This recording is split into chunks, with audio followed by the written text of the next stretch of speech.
Just in case you were of the mind that Donald Trump might learn the error of his ways and finally offer some relief amid his unwinnable trade war with China, well, I've got bad news. China says in order to have substantive negotiations, you have to bring down your 145% tariffs. Are you open to pulling back your tariffs in order to get China to the negotiating table? No. And there it is. The 145% tariff on China will stay in place, which means if you thought you'd be in for some relief from the rising prices, not going to be happening anytime soon. And look, I love my country and I've dedicated my life to fighting for my country, but I'm also a realist, and I recognize full well that in a face-off between China and the United States, we don't exactly have leverage for a few reasons. One, the whole world buys goods from China. Yes, we may be the biggest customers for China, but let's not pretend that everyone isn't buying goods from that country, and without us, they will still be fine. Second, how does Trump expect us to compete with China and keep goods inexpensive? What do you think the difference is in wages between the US and China? What do you think the difference is in labor laws between the US and China? And let's be clear, I'm not complaining. We should have livable wages and strong labor laws like we do in the United States, but with that comes the reality, inconvenient though it may be, that we cannot compete with an economy that was created to manufacture at the lowest rates in the world. And third, China's been around for 5,000 years. President Xi is president for life. Trust me, he's not sweating a standoff between China and the US when we've got midterms coming up in fewer than 18 months. I think in a contest between who will blink first, unless Trump is actually successful in installing himself as president for life, he's about to bear the full weight of political gravity in a country that doesn't exactly enjoy watching prices go up. But surely, Trump has a plan and at least understands basic economics, right? What do you expect? What do you hope to come out of it? We'll see. I mean, look, it's we were losing $1 trillion a year. Now we're not losing anything, That's the way I look at it. We were losing with China on trade $1 trillion a year. More, actually. 1.1. But let's say $1 trillion. You know what we're losing now? Nothing. That's not bad. Are you China? Oh, dear God. We're fucked. I'm sorry, but this dude has zero clue what he's talking about. He thinks a trade deficit means that we are, quote, losing money? No, my man, it means that we are buying what they're selling because they can sell it at an inexpensive rate. And remember, Trump knows that Americans want to pay low prices because he himself credited high prices with helping him win the last election. I won on two things, the border, and more than immigration. They like to say immigration.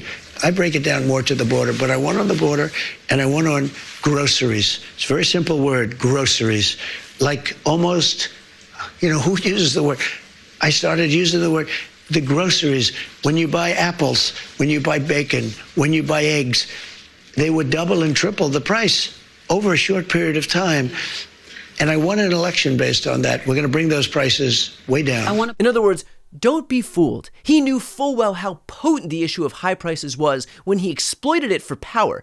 But now that he's already got power and doesn't need to pretend anymore, the mask comes fully off. This is Donald Trump all but admitting that he sold his supporters a bill of goods. So what happens next? The likely resolution here is that Trump caves, like we all know he's going to do, and will go back to pre-tariff rates. Only the rest of the world will be much less reliant on the US because they've now recognized that we are an unreliable trade partner.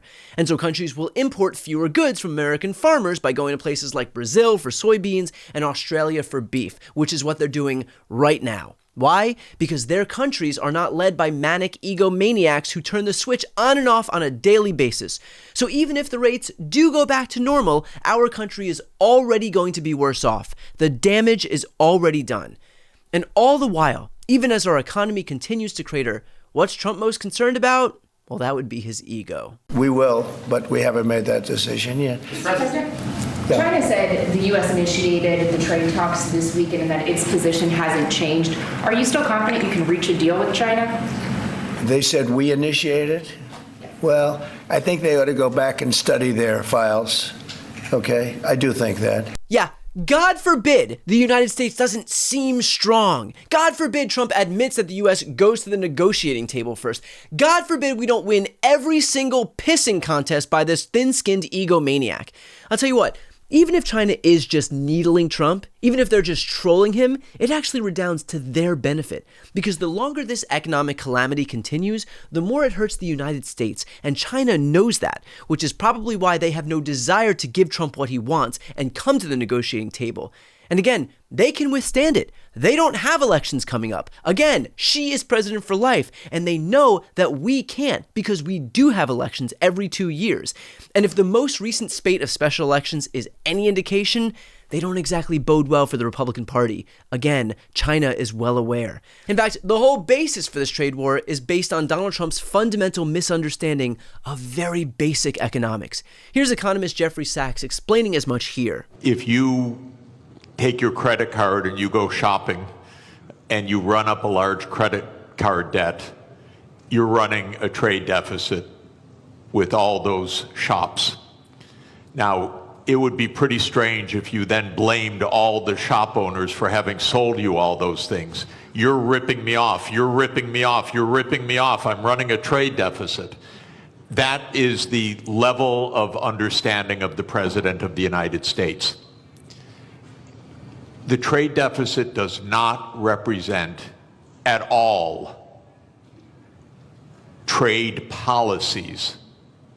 It represents spending relative to production or earnings. We call that an identity. I teach it in the second day of my course in international monetary economics. Trump never made it to the second day. So he says, you're running a trade deficit. Look, they're all cheating me. But all that's happening is the United States is outspending its national income. Either Donald Trump truly does not have the slightest clue what he's talking about, which is very possible, or he's got a more self-serving plan in mind. But I mean, come on, self-serving? Donald Trump? That couldn't possibly be the case. Plenty of problems in the world. You know, when I left 4.5 years ago, I left, and I'll tell you what, we didn't have any of these problems. The good news is costs are way down, groceries are down, eggs are down, gasoline is way down. It's all coming down. It's all looking good. The tariffs are strong. We're taking in a lot of money from tariffs. We were losing a lot before I got here. We were losing billions of dollars a day, and now we're doing great, and we haven't even kicked in yet. And eventually we'll be reducing taxes very substantially for the people of our country because the money is so great coming in from tariffs that I'll be able to reduce taxes to a very large extent and maybe almost completely. And there it is. He wants to eliminate personal income tax. These tariffs are his way of shifting the tax burden from people like him to the working class. Remember, the top 1% paid 42% of income taxes in 2020, while the bottom 50% paid just 2.3%. Why? Because the top 1% makes the majority of the money in this country. But Trump wants people like him to keep all of their money and rely on regular consumers to shoulder the tax burden in this country. If greed was a policy, this would be it. And clearly Trump knows that. He just does not care. He is perfectly content to throw the working class under the bus if he can create an economy that ultimately works better for him. All that pain that we have to suffer in the interim, the loss of retirement savings, the high prices, the decimation of our agriculture sector, the loss of trade partners, the surging cost of homes, the unaffordable food prices, that is all a price that Trump is willing to allow us to pay. After all, our suffering is but a mere inconvenience in Donald Trump's grand plan to enrich himself. He took power on the pretense that he was fighting for you, when in reality, it is abundantly clear that he's only fighting for himself.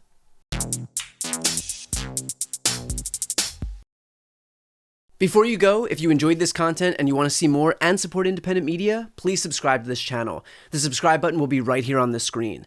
But second, the reality is that we are now in a political environment where this administration can lean on any of the social media platforms to suppress certain voices if they don't like critical coverage. That means my longevity here is in the hands of a few tech billionaires who are already making it clear that they are willing to cater to this administration. To that end, signing up for my newsletter is a way for me to reach you directly if that ever becomes necessary. I'll put the link right here on the screen as well, so please sign up. It's free, but there's also an option to do a paid subscription if you'd like to support me and my team. I really appreciate it. Thanks so much for watching.